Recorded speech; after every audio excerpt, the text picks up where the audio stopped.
We're going to need to take a voice vote until Mike shows. He's here. He's just not out here yet. I need a motion to adopt the agenda. Carabelli and Romano. Hands, all hands. All in favor? Any opposed? No. Motion passes. I like it having it on my screen, but okay. Agenda item number 4, we have public participation, 5 minutes per speaker, and it needs to relate to the issues on the agenda. Do we have any public speakers today? No? Okay, let's go on to agenda item 5, department recommendations.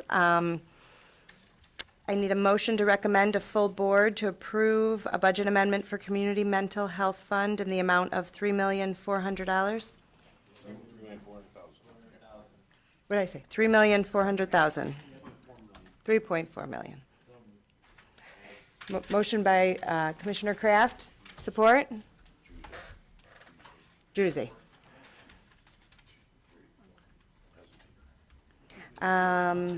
Dave Pinketown, I believe you're here. Would you like to speak on the item?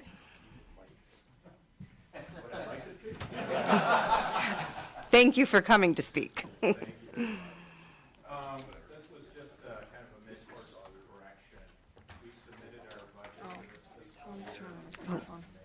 Can you hit the button so we can hear you? Thank you. I'm sorry. That's okay. So the budget for this fiscal year was submitted last May, and then since that point, new information came to our attention. Good news, actually, on the revenue side. $1.4 million for a performance bonus on one of our program areas, a $1 million legislative grant, and another $1 million as a result of changes to our Medicaid and Healthy Michigan rates. So our revenue went up, and it was significant, so we adjusted our budget. It went through the CMH Board of Directors, and that's where we are today. Okay, great. Thank you. Thank you. Very much. Any commissioners that would like to speak on this? No, I don't have any speakers at the time. Okay. Should we wait for Mike?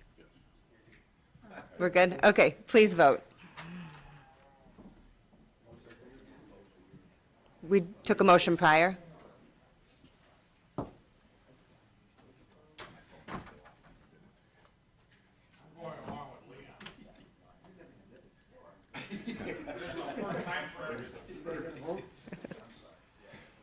Voting? Okay. Yes.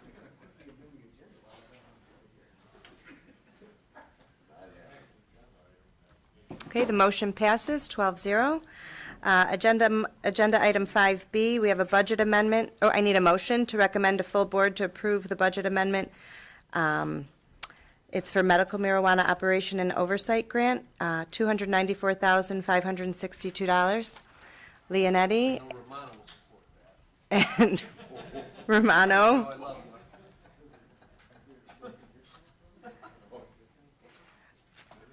Do we need to vote now? No, we vote after. Okay, and yes, Mr. DeTime. Patrick, would you like to speak on this?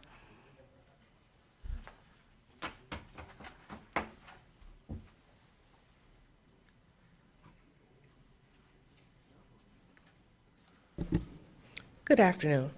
I hit the right button. My name is Natalie Deanwood. I'm Division Director with the Macomb County Health Department, and this is Patrick. He's the finance guy. Yep. I'm the Financial Service Manager with the Health Department. And basically, this money is coming in for us to do community outreach and education on medical marijuana, the law, what to do and what not to do. And as far as the areas in which we're... You can speak closer to the microphones. That'd Yeah, be helpful. absolutely.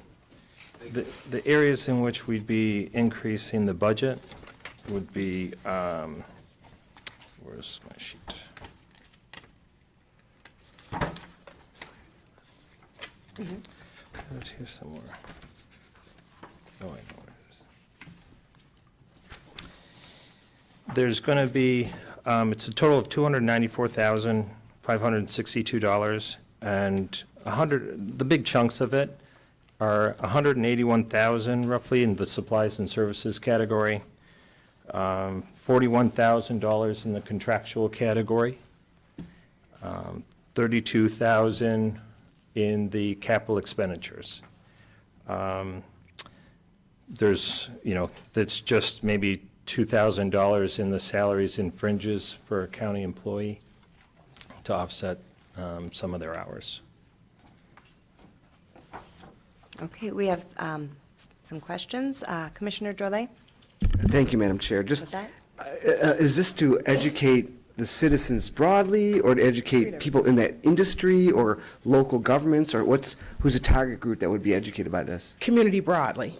Community broadly. And so what would be an example of a piece of information that might need to be communicated to the public on this? For example, one of our target areas is looking at women that are pregnant or breastfeeding and letting them know what the implications may be of using medical marijuana while breastfeeding. I see. That's an example.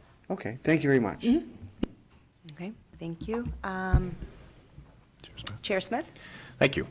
I just have a question regarding the new laws with recreational marijuana. Do these cross over? Because there's a lot of confusion. I'm not sure if you're going to be working on the legal aspects of it or just the physical aspects of it, which I guess would be similar whether it's recreation or medical. We're focusing on Act 1, which is the Medical Marijuana Act, giving education to the community about what that law entails. So Okay. there's not a crossover. No separation of that at all. It's just whatever that law is, and this is how you go about it, and this is what the ramifications might be of using it in different health situations. That's correct. Okay, thank you. Okay, thank you. Commissioner Carabelli? Thank you, Madam Chair. To kind of continue on the same lines, well, it's a lot of money for supplies and services for medical marijuana. I'm just joking. But at the same token, you had mentioned about pregnant women in marijuana. Or women who could be pregnant using marijuana, or however you worded that. What other things besides that? Our focus, we have 4 areas. We have women and infants, we have senior citizens, we have youth, and we have safe storage. Those are the 4 categories that we're working on. And how are you rolling this out to the public? And what? We are in deliberation right now in a regional discussion of how we work together through Wayne, Macomb, and Oakland County to send out the same messaging, because we know we don't have the boundaries as we think we do, because people are going everywhere when they talk about their medical marijuana. Are you doing PSAs, or are you? It will be a whole campaign regarding digital, PSA, written, radio. We're open to everything. We're right now in the exploratory stages of identifying what we're going to do specifically for our county. Okay, thank you. Thank you, Madam Chair. Very good, thank you. Commissioner Leonetti? Thank you, Madam Chair. Hi, how you doing? My name is Rob Leonetti. I'm a commissioner, but I'm also an attorney. That's like my day job. I've been dealing with clients of mine who've been smoking pot for 22 years and practicing law. And things really changed, though, when the medical marijuana passed in 2007-8, and now it's going to proliferate with recreational use. I heard you answer Commissioner Carabelli's question and Commissioner Drolet's question about where you're focusing on, and I can tell you, I've been doing this as a private attorney. You really need to focus a lot. I'm not trying to tell you how to do your job, but I'd like to see this grant money focused on this fact alone. You got to focus in on the driving. A lot of people don't realize you have the difference between the active metabolites and the inactive metabolites. And the way Michigan charges is if you have the active metabolite in your system, doesn't matter if you're not high, if you have the active metabolite in your system, you will be charged under the influence. And it could be a slight nanogram, and that's enough to cause issues. I've had clients personally who smoked a joint 2 days before. They were not high when they were driving, okay? And they ran a stop sign, or somebody else ran a stop sign and hit them. And they were charged with operating under the influence because of the joint they had smoked 2 days ago, because there was still an active metabolite in their system. I really tell my clients who smoke it, I say, look, if you're going to do it, smoke it on a Friday and don't drive until Monday, honestly, because you could find yourself in a serious situation like that. I'm just telling you, as a practicing attorney who's been dealing with this for 22 years, I'm glad you got this money. I like hearing that you're going to, have PSAs and you're going to roll out, as somebody said, all these different things. But please, you have to focus on the public that just because you smoked a joint 6-7 hours ago and you're not high now, doesn't mean that if you get pulled over, you're not going to be charged. And we're going to see a lot of that, and there's going to be a lot of issues with that affects the public. So please, I would like to see a focus on that. Thank you. very And I much. think you just volunteered to help us on our steering committee? I'll be more than happy to look at that. Thank Come you. contact me on that. All right, thank you. Thank you, Madam Chair. Thank you. Commissioner Ha? Thank you, Madam Chair. It sounds to me like the Commissioner's got some experience in dealing with this, so he may be able to help. The question I have, about a week ago, CARE came in and made a presentation at the Roseville High School to the parents of the students so that they could get a basic understanding of what the law says. They only had 8 parents in attendance. The mayor, the council, myself were there. Well, between all of us, our youngest was about 40 years old. So the impact on the children, I shouldn't say children, high school students was not really delivered effectively. So my question is, how do you roll this out to the communities so they know this type of information's available? And I commend them for trying to do it. It just didn't evolve very well. Well, one thing, CARE is going to be on our steering committee along with the commissioner and some other individuals. And that's going to be a work in process as we identify what is the messaging to get out to some of the youth, because some of us that might be a little bit more seasoned gather information in one way, and we need to identify what is the thing that opens up their ears and gets them to listen. Thank you. Thank you, Madam Chair. Thank you. Commissioner Brown? Thank you. Will this replace, are you hiring a new staff, or is this just backfilling a wage of an existing employee that would do that job anyway? The salaries and fringes that would be budgeted that are a little bit over 2,000 are just going to, they'll probably take care of maybe some overtime hours. Okay. But as far as any staff, they'll be a contractual employee. What percentage of the grant are we taking for administrative charges? 20%? It's 17%. 17. Okay. Regarding PSAs and all the rest, we've got every community's got a public access station, cable station. They're always hungry for stuff like this to put on there. If you get it to me, I'll put it on my stations, the North End, the one television station we do have up there. People come in together once a week and watch television up there because we're so lacking in services, but they will see it. So if you publish it, so you put together a PSA, I'll make sure it's broadcast on our one television. And, So now we have 2 commissioners on our steering committee. yeah, well, I'll take a look at that too. I'll join we'll join Commissioner Leonetti if he's into it. Thank you. Thank you. Okay, thank you. Are there any other speakers that I'm not showing up here? No? Okay, let's take a vote.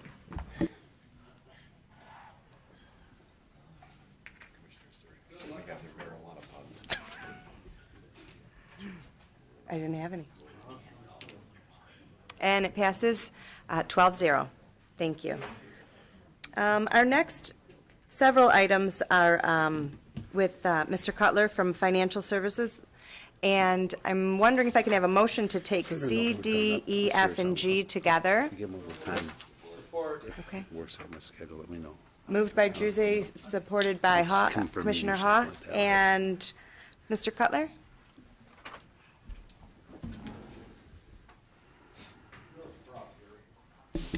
Thank you. So in this packet of the 5 items that you have rolled together, 4 of them are funding or budget increases, and 1 of them is a budget line item transfer. So let me talk about the budget line item transfer, which is item E first.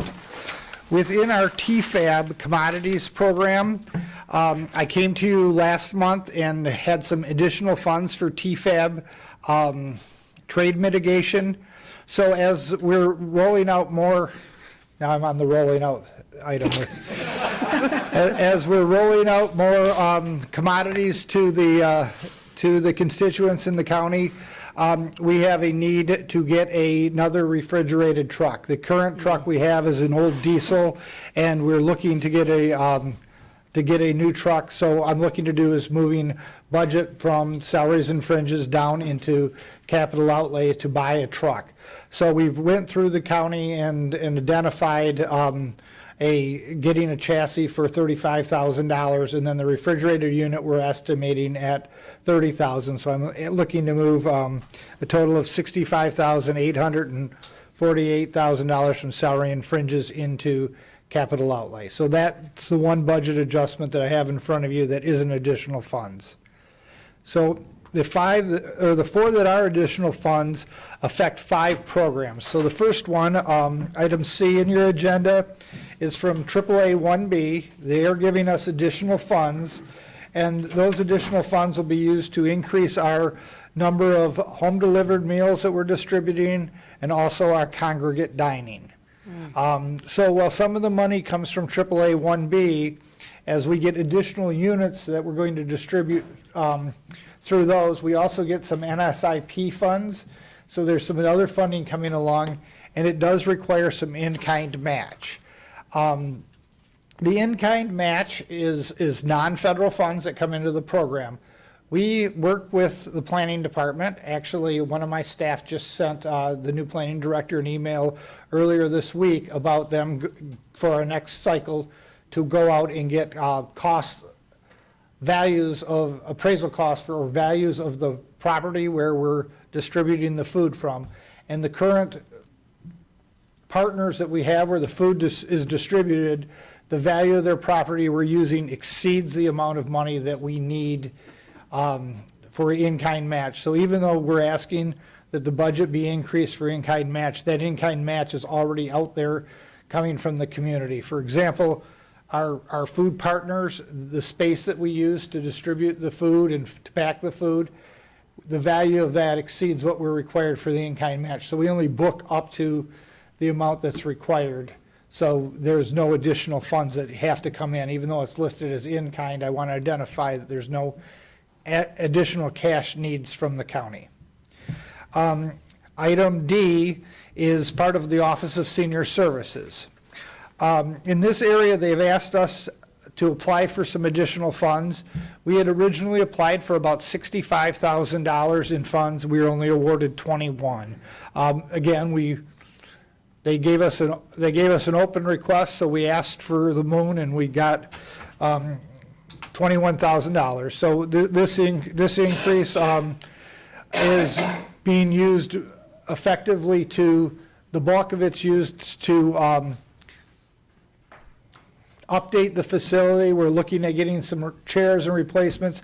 In the dining area, we're looking to put down a floor of some type that isn't carpet. So when there's, again, I've got a bunch of seniors with dementia and et cetera that might drop their food on the floor. Right now the area is carpeted, so we're doing some changes of that. We're upgrading some furniture. In addition, we are now contracting with a partnership with Kevin's people at Martha Teaberry to expand those services onto Saturday. So that is part of that additional grant. Item F is our weatherization home preservation for $89,000 increase. I'm going to be coming to you again next month, asking you for another $100,000 increase as the Michigan Community Action has money coming back from other communities that cannot roll out this money. So as our staff, Steve Schuster is the program manager in our community development program, and they run the weatherization. They're doing an excellent job there, and as other programs, other communities can't fully spend their money, they've reallocated some funds to us. And again, next month, once I have we were told we could have the $100,000. We submitted documentation. I don't have it back yet to have in front of you, but this is a area that we have growing availability of funds to support. And in that area is one of the few areas in Macomb Community Action that I have approved some overtime or extra hours for because of this Department of Energy grant ends June 30th. So these houses got to get inspected for a pre-inspection, and then the work has to be done in a post-inspection. It all has to be done by the end of June in order for us to bill it to this grant cycle. So we are doing some extra hours and overtime in that area. And the item G is a lot bigger than the 195,000 that's listed here. What we've got here is we applied to on-stack some classrooms. So currently, we have classrooms that are full day, full school year, which go 5 days a week and 6.5 hours a day. And we have some other classes that are the traditional kindergarten style where there's morning and afternoon. So we applied to on-stack 3 additional classrooms. In other words, to take 3 classrooms morning and afternoon and change them to 6 full-day classrooms. Our region was very happy with our application, but they rejected it and told us they wanted us to on-stack 4 classrooms. So now we are going from on-stacking 3 to on-stacking 4, which means that I have to hire 4 new teachers, 8 more teacher aides, and some other staff to facilitate that. This is taking effect starting in the next school year, but this $195,000 is more startup funds. I have to now equip these classrooms so they're ready to go in the next school year. I also have to bring these staff on at the end of summer so that they have some pre-service and some training in this fiscal year before the next school year happens. But you'll see in next year's budget, Head Start will have a fairly substantial increase because I'm only having staff for these additional staff for a couple months as opposed to the whole summer or the whole school year next year. And I'm happy to go into more detail on any of these questions or any of these areas that anyone has. Commissioner Juje, you're the only one I see so far. Thank you very much. Well done, Gary. Couple of questions. On the weatherization program, is that more or less than it was last year? Because my understanding was that the funding sources had gone down in the last few years. So as most of our programs are fairly steady, weatherization has been one that's done a lot of this. Yeah. Under ARA, we had a lot of funds. In the backup to your program, you'll see the funding for last year in the attachment. We had, under DOE itself, we had $701,000. This year, we have the 781, and then now we're adding to that. So we're going to go up to we're going to go up to 860,000. So it is an increase over last year. And again, like I said, I'm expecting to bring in front of you next month another $100,000 increase. Oh, this is a good thing. Hopefully we can help those people as soon as possible. Last, AAA 1B. How's our relationship progressing? They've had a couple of changes in their management structure. Are they cash rich, or are we getting more out of them? Because for a long time we were getting cuts from them. Within Macomb Community Action Programs, they have been growing. One of the things that I've been notified of from AAA 1B is their required match, which was previously 20%. They're going to be reducing that to 10%. So again, in some of our areas where Macomb Community Action, which is supported through the board, right, to bring us money that we're required to have a match, that requirement is going to go down. I do not know what that really means to how much money AAA 1B has, but they have identified that it is a stress on community action agencies and other service providers to come up with the match, and they have lower in the next cycle of funding, which actually we have a letter of intent that we have to have delivered to them by this Friday to apply for all of the grants we're currently applying for. All right. So we are started on to the budget cycle for the next 3-year. They give us grants in 3-year cycles. Right. Those grants are due, I believe, May 30th. Don't quote me on that, but we have the letter is due. We've already met on it. We've all got assignments of parts of it to put together, to have it then after we get the whole budget put together and the whole program put together, to have it reviewed and submitted to them. But the major change is that they're going to be asking for less cash match or less match from the communities. Part of the match is cash and some of it is in kind, as I mentioned with the the space from our partners for their nutrition sites. Fair enough. Thank you very much. Thank you, Gary. Thank you, Madam Chair. Thank you. Chair Smith? Thanks. Gary, this is more of a comment than a question. I just want to say that talking to a lot of the commissioners over, the years, that it's very nice to have you in front of us talking about your programs. You're thorough, you're complete with your reports. It's easy to understand what is going on, what's happening, and why. And it's also easy to feel the dedication that you have to the citizens in these programs. And, on behalf of all these people that don't know all you do and all that you bring to the table for them, I'd like to thank you on behalf of the board, and I hope you're not retiring anytime soon. Thank you. I will say that Macomb Community Action we have approximately 300 staff, and it's a very dedicated staff. As most of you know, the pay scale at the county isn't the greatest, and a lot of the people that are working in the area that I'm working are working there to give back to the community, and I've got a great staff that I'm working with, so thank you. No. I will share your comments with my staff, because they put in a lot of hours and a lot of effort into this, and I'm just the one that happens to come here in front of you, but they all know what we're doing, and they're all pretty passionate about it. Please do that. Thank you. Commissioner Brown? Thank you, Gary. Yeah, your staff, you and your whole team, at the front line of the county. I mean, county government is nothing without them and the quality work. They're the face of the county, and we're just so lucky to have them, so appreciate that.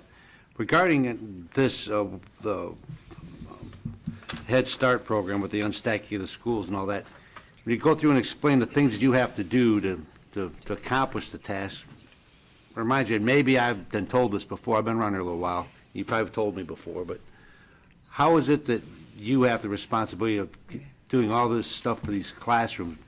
Couldn't we partner like Chippewa Valley or with the school district where these schools are held to do those type of things, then hand you the bill and just verify what the expenses are, rather than, maybe that's what you're doing, but it sounds like you're doing more than, sounds like you're a school teacher.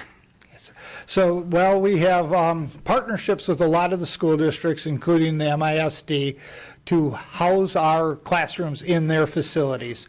So in expanding this program from expanding our classrooms by 4, our program coordinators and program managers are working with the different school districts. Again, we have, right now I've got 1,022 students that we're providing Head Start and early Head Start programs with. So we know where there's wait lists and where there's needs, and we're looking in those areas where there's a demand for Head Start, and we're working with the school districts in those areas.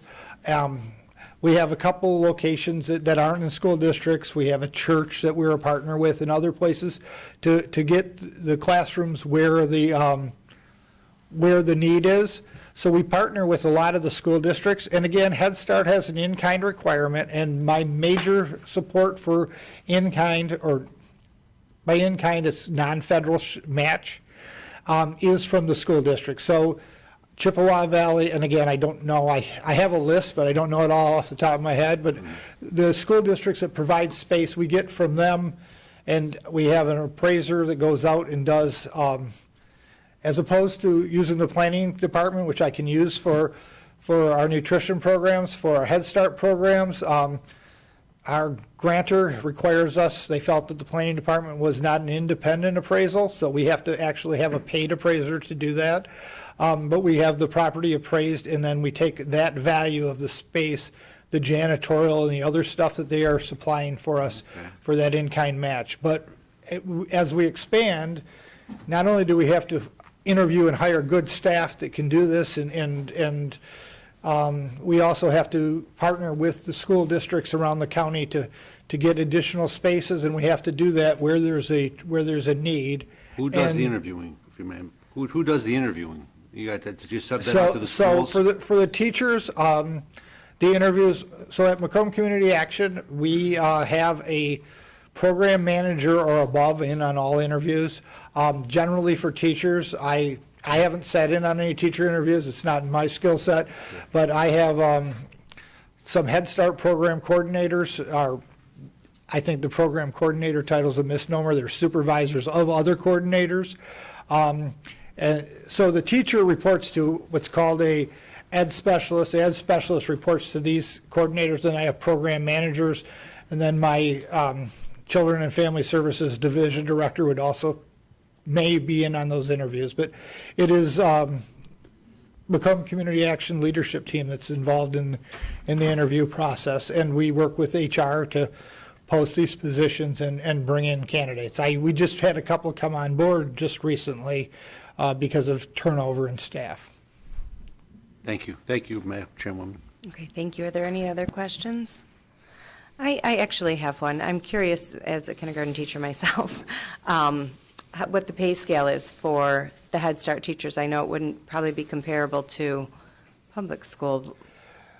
Well, right now, they're in negotiations. That they're part of the ASME union and they're not settled.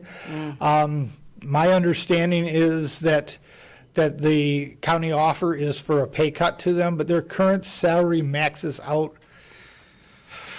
Oh, I have it available here. I'm going to say, so we pay our teachers at 6 different levels because, as I mentioned, the stat classrooms, I guess I didn't go into enough detail on this expansion there, but our stat classrooms, that morning and afternoon, that is a 4-day-a-week program, and our full day, full school years is a 5-day-a-week program. And that full day, full year also goes another week into, so it's about 30 extra days that they teach. So our stack teachers and our full day teachers are paid a slight different amount. And then we pay 3 different education levels. Well, I only have 4 of my teachers have associate's degrees. The associate degree is a teacher 1, and it pays less than a teacher 2, which is a bachelor, and then I have teachers with masters that are paid at a 3rd level. So it's a pretty wide range, but at the end of it, I think the max is in the low 50s, maybe 52. And that's a full year salary, and then we lay them off for the summer, so they get unemployment in the summer, so their total compensation would be less than that. Okay, But I can certainly share the most recent posting with you. Yes. Okay, thank you. Let's vote. And thank you for being here today. Thank you. Very nice job.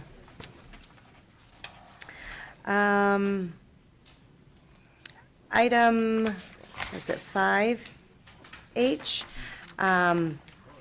We actually, we had a bypass. We bypassed this motion, so it's just a receive and file. Can I have some? Commissioner Myjack, support? Commissioner Sauger? And then Laura, would you like to come up and speak? Would you like me to speak about this? Well, first the bypassed, Okay.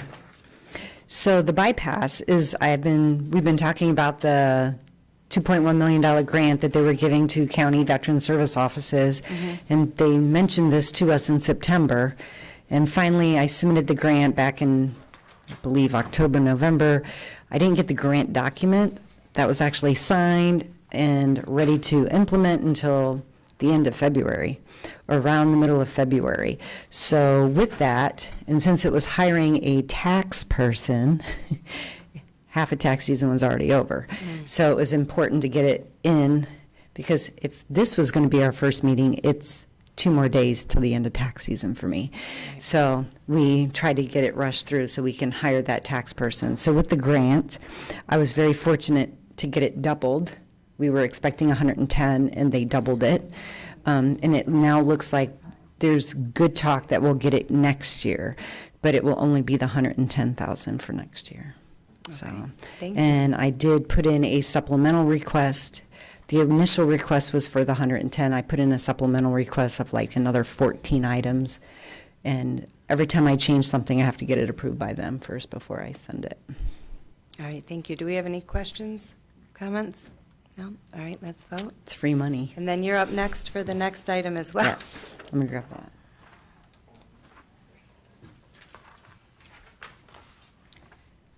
So this is my quarterly report. Oh, just one moment. Okay. Our vote passed 13-0. And next is our presentation from you, the first quarterly report. Can I have a motion to recommend this to full board for receive and file? Commissioner Myjack? Commissioner Carabelli? And thank you for speaking again. Thank you.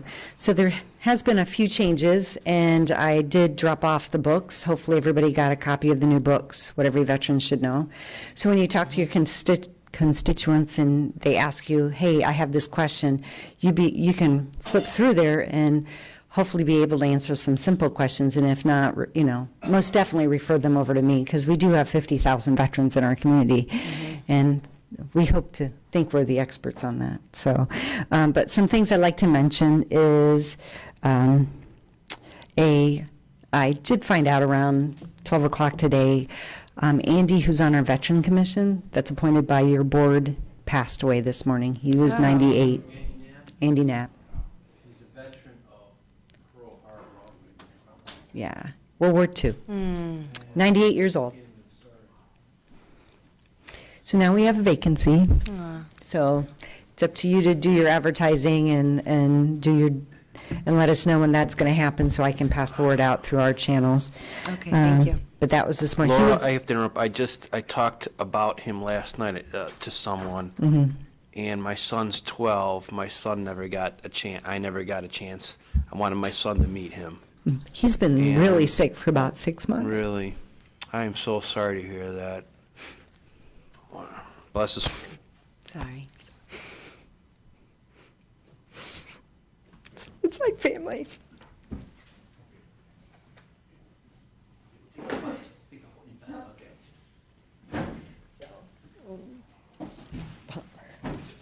But yeah, he's been sick, in and out of the hospital with pneumonia and all the ailments that come with old age. So the other thing I'd like to mention is our matrix program. So with our tax program, we've been pushing the survey and getting the surveys done through our tax program, and we are surpassing how many tax returns we've done so far this year, and which have increased how many surveys have been done, at least at the Mount Clemens site. We haven't seen an increase in the other sites because I'm not at that site doing taxes. But as of last week, we've had 483 surveys done. Wow. And originally, prior to tax season, the top 3 zip codes were Warren, and Roseville. And now the top 3 zip codes in need are 48043, which I believe is Harrison Township or Mount Clemens. And then 48066, which I believe is Roseville. And then 48035, which is Clinton Township, which tells me it's because they're coming to Mount Clemens, and that's where the surveys are being done. Because out of 100 people that walk in on Saturdays, 100 people get the survey. Not 100 people are filling them out and completing them and returning them, but at least 15 to 20 are getting done. So we're seeing that uptick because of where the surveys are being done at versus the higher traffic, because of our location where we're at. And the top 3 needs are still the same, which is food, housing, and jobs. So, I mean, we look at our purpose. Our next thing that we're working on as a committee is marketing. And another thing is, I think I'm going to move a few of the kiosks. I think they can be better used in other locations. So we can move them maybe to use the equipment that we have and move them to a better location. So our food bank, our veterans food bank, although it has a lot of traffic, but they're not filling out the survey because they're talking to a human, and that human is giving them the referrals to the right agencies. So I'm like, well, let's put it someplace where you don't get that human interaction like the clerk's office or the courthouse, where you have that plethora of resources to answer all those questions, like Macomb Community Action. You've got a whole hallway of people that can help you at Macomb Community Action or the Thompson Center or, the Family Resource Center. So the other thing is our next Veterans Court graduation for Judge Fuca's court is May 23rd at 10 o'clock. And that's been going back and forth. It was the 30th announced to the 23rd. So if you're able to attend. And I'm spending the money. I got the grant money and I'm spending the money. And I keep calling every week asking for more money. And she says, I'm the only one asking for more money. And I'm like, well, then I'm the only one that's innovated, trying to find more ways to spend more money.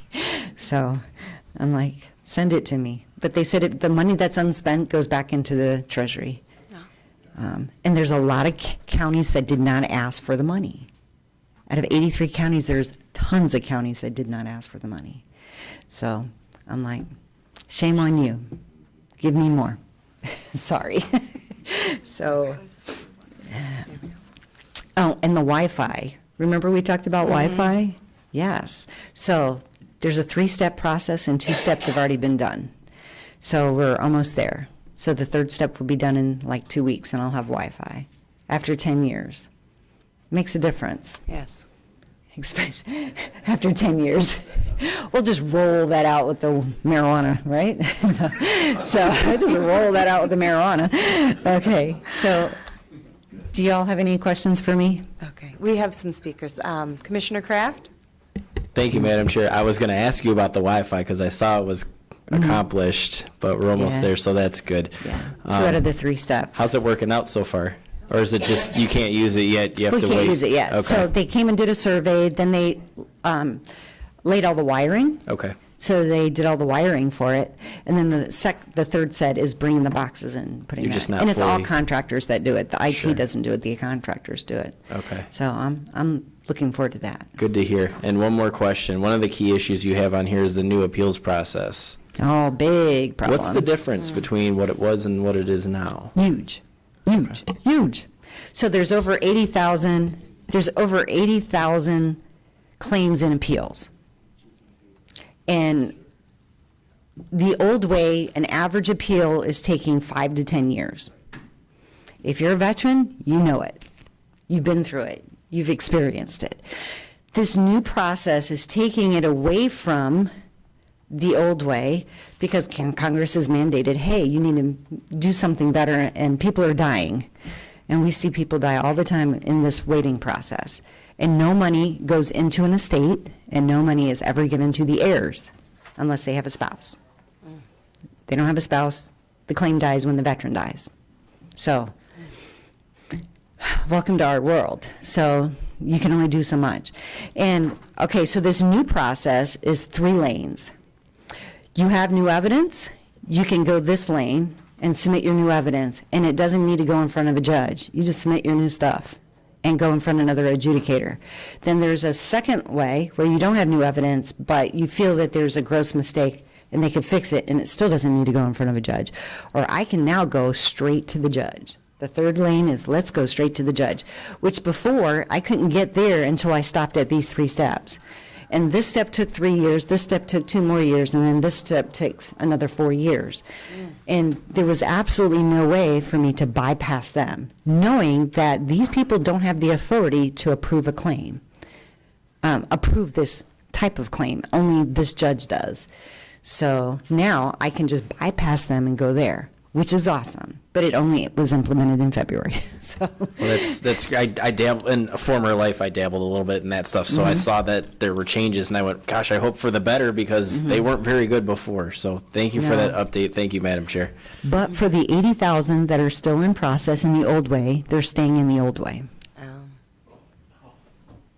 But the good news, I checked 5 claims this morning that seen the judge, and I got 5 decisions. So I'm like, that's great. I mean, that's great news. I mean, and these are judge decisions where you wait 3 to 4 months, 6 months after the judge hearing. So, and 2 of them are 100%. So I'm like, hallelujah. I feel good when I get to be the bearer of good news, you know, so, but. Thank you. Commissioner Thanks. Kleinfeld? Thank you. You know, I've noticed that we have about a 50% chance that you're going to need Kleenex when you come up here. Yes. And it's not just because of the people that you work closely with. It's also because of the people out in the community that you go out and you get to know and you get personally attached to. I do. I remember the flag boxes and individual stories that you've told me from different places. And I really appreciate your connection with people, and I just wanted to let you know because I believe that they appreciate it too. Thank you. Thank you. Sure, you made her cry again. Commissioner Romano? Were you going to make her cry more? Thank you. We appreciate everything you do. Thanks. Nice job. Can we vote? Or no, we vote to receive and file. All right. Thank you. Thank you.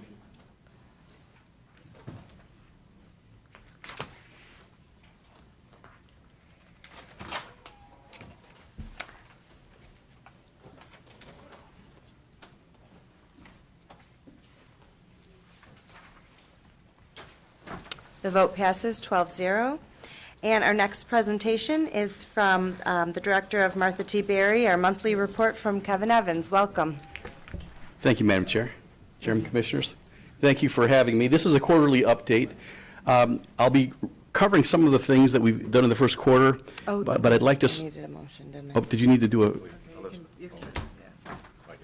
I'm sorry, may I interrupt you? I need a Please, motion to yes, receive and okay. file.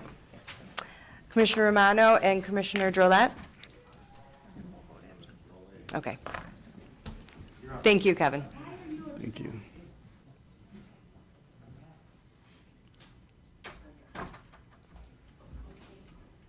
We're not voting right now. Are we? Okay, thanks. You may begin. All right. This is a quick recap. I'd like to go through some numbers in a little bit and then drill down to some of the questions that the commissioners had last month and continue that conversation about the OPEB. We have discussed the silver tsunami and how our facility is positioned as a social safety net and how now more than ever our facility is needed.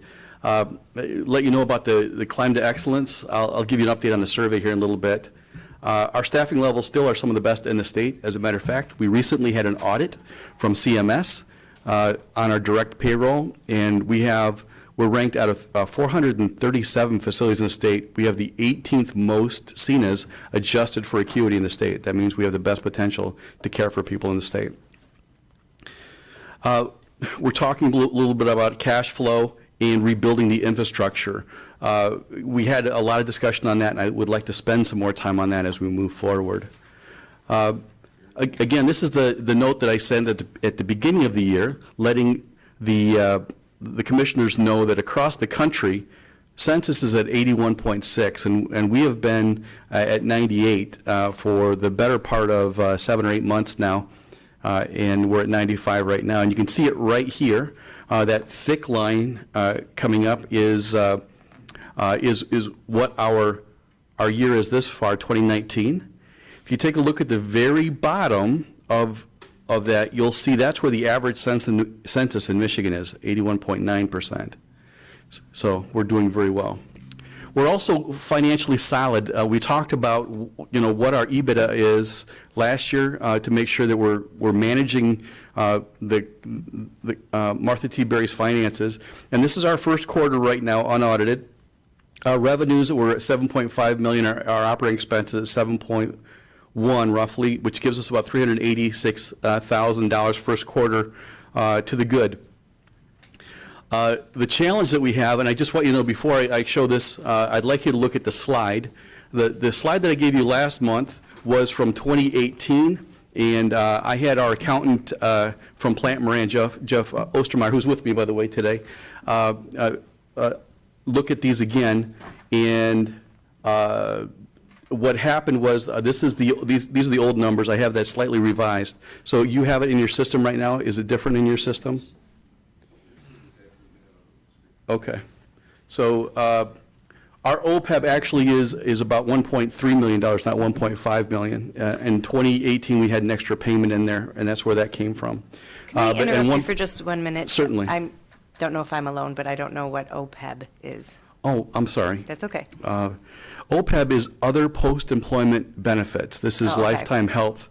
Okay. And this is a good time to talk about that because we are, last month, as we began discussion, we're in a place that we can do some cash forecasting, looking at what's happening in the building, and I have to look at where all the costs are coming from. In 2015, there was a $20 million debt put on Martha T. Berry to come into compliance with some new rules.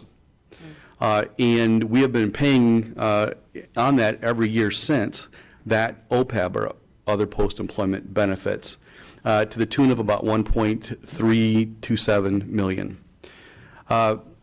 We have, in looking at our cash, you combine that with our pension and our bond repayment, actually our total legacy expense right now is closer to 2.6 because it's much better now with the pension. The pensions are performing very well. So we actually had less of a responsibility this year. That's not a guarantee because if If the stock market tanks, then we're going to get this kind of liability again. So the pension itself is quite a variable for us. The OPEB and the bond repayment are static. And those are significant expenses on a $26 million budget. I mean, imagine if you were told, hey, guess what? You have to pay an additional 6% out of your budget right now, and you can get no more money from anybody. Now, we did get some money back from this. We got roughly $9 million. We're investing half of that in the building, and the other half, the other 4.5, we've already paid towards OPEB. But that still leaves $15 million that I am going to be really hard pressed, and I will tell you right now, I won't be able to pay that every year because it is too much of a debt. At the same time, we have increased our census and been more efficient in our spending. We've already expensed what we can. So we have the privilege of getting a pay cut this year on our daily rate. So what happens is they look at cost per resident per day, and if you have more residents and not a lot more costs, which we've been trying to manage our costs, they say thank you for keeping your costs in line, we're going to cut your rate. So we're looking to getting between a $27 to $30 per resident per day cut, which is about $2 million. So if you take a look at what our liabilities are here, the one that hurts the most truly is the OPEB, or other post-employment benefits. This is something that has been over decades been used here in the county, and I can find no discussion in any minutes prior to this on how they expected to be able to be stable and pay this over a 20-year period. Mr. Ostermeyer and I have been working on cash forecasting for the next several years, and we just don't see a way that until we get the bond repaid that I can continue paying that. So I'm actually going to the pension board tomorrow to see if they had any discussion on how they expected Martha D. Berry to carry this burden for 20 years. I've been doing it out of excess funds right now and trying to maintain the building. So right now, I'm confident that for the next couple of years, I will not be able to do everything that's on this list. And I'd like the commissioners to respectfully consider allowing me to defer the OPEB, because this is supposed to be for the this is for staff members that are no longer there. So. So if I'm going to ask for discussion on that so that we can continue paying it after the bond is repaid.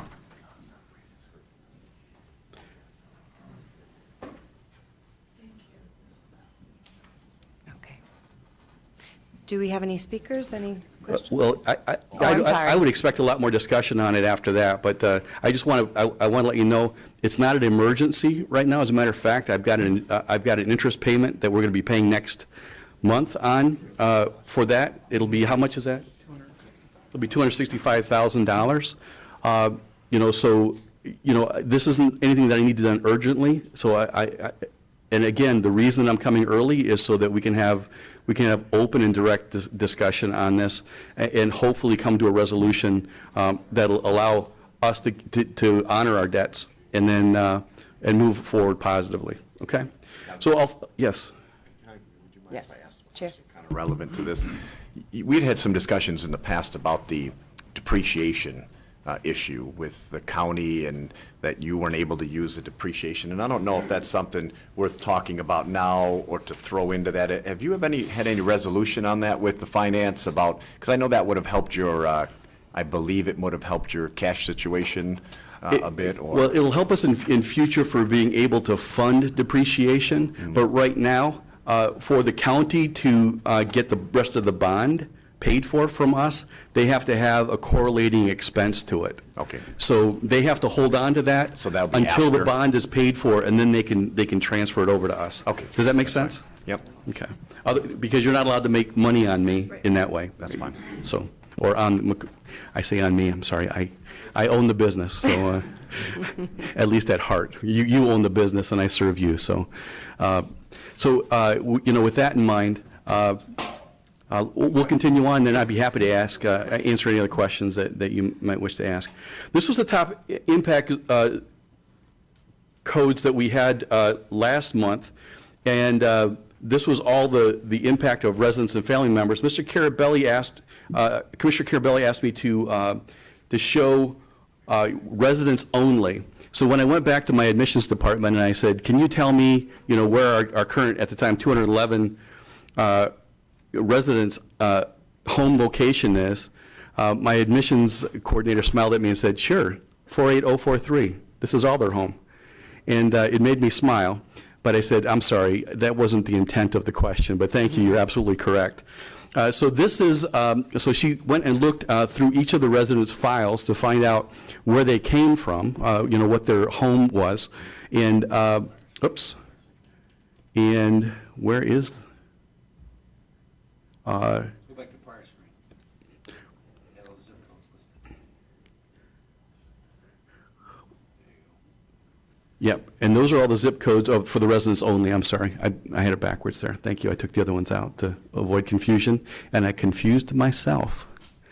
So this is where our current residents, when she put this together for me a couple of weeks ago, this is where they reside prior to coming to Martha T. Berry. Okay. So mostly Clinton Township and Macomb. Well, no. And this is just what they call a velocity graph. It shows the intensity in the area by zip code.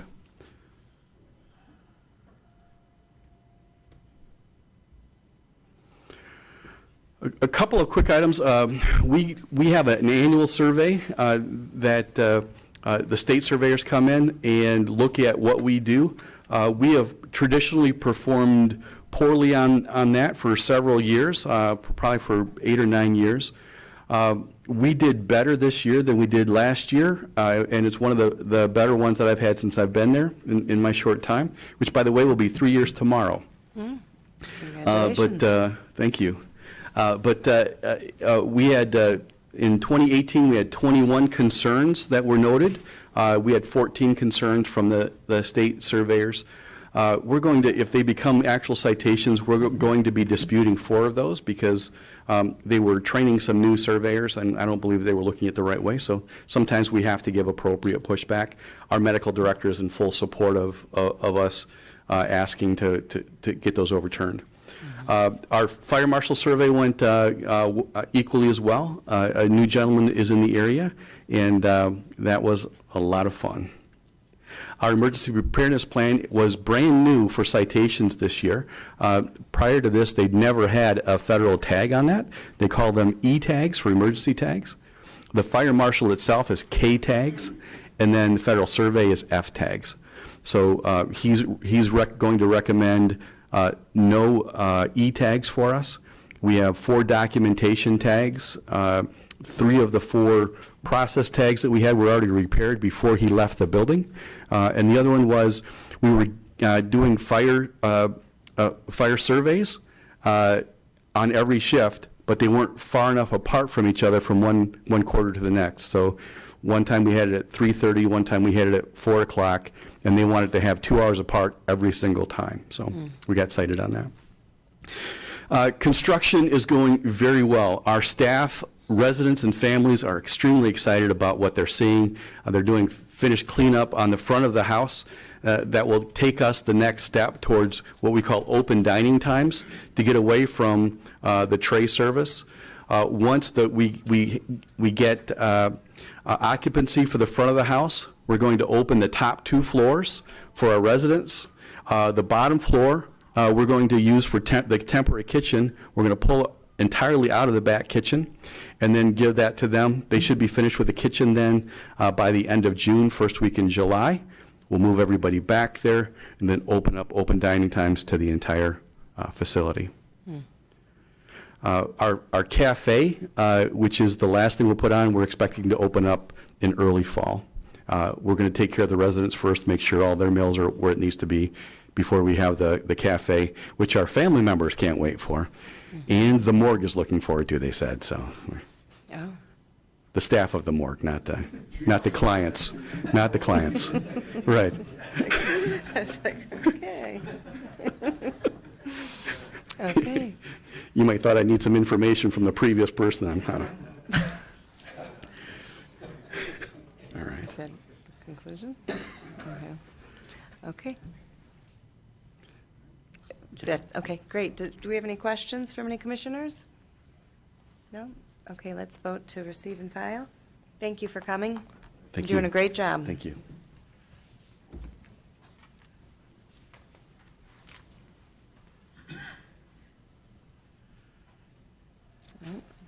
Came up again. Okay, results, it passed 11-0. And item number 7, I'd like a motion to receive and file the correspondence in its entirety.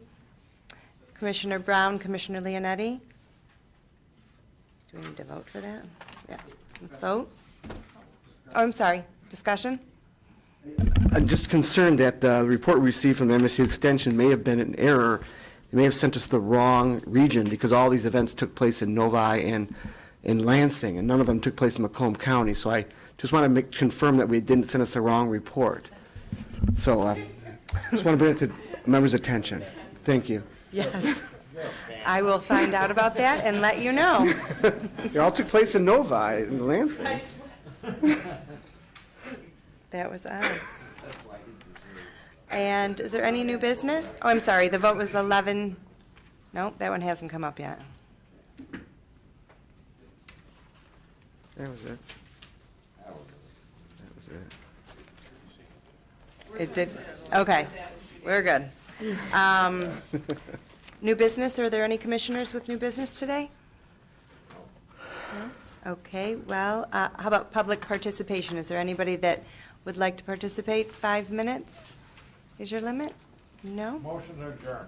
Motion to adjourn, Commissioner Druze and Drollet. Thank you for coming to Health and Human Services today.